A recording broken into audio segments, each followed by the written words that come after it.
عشان توصلي بقى لقوام الصلصة كده لازم تمشي بقى على الخطوات دي وتعتمديها، وهتطلع معاكي احلى صلصة مكرونة.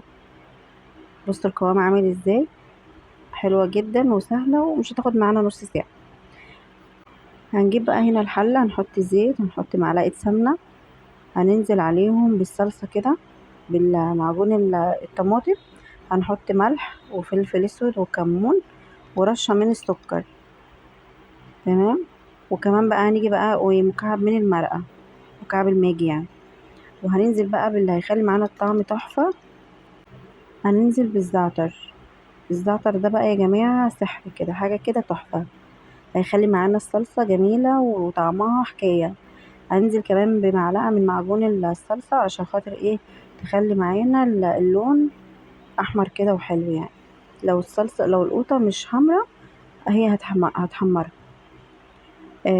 بس كده، هي كده بصوا بدأت تدخل على السوا زي ما احنا شايفين كده بالشكل ده. يعني خدت معانا على البوتاجاز نص ساعة بالظبط. شايفين القوام بقى عامل ازاي؟ اول ما تلاقي المادة الدهنية طلعت على الوش اعرفي كده ان هي الصلصة معاكي بقت تمام، وان هي كده خلاص جاهزة بقى ان انت تقدميها في المكرونة ام قطة ام صلصة يعني. هنا سلقت المكرونة وحطيت عليها بقى الصلصة الجميلة اللي احنا عملناها، وبقى ده الشكل بتاعها النهائي. شايفين كمان شكلها ولونها وريحتها وطعمها تحفة، يعني الزعتر مديها تيست جامد جدا. وكمان عملنا شطة. بس كده، اشوفكوا بقى على خير.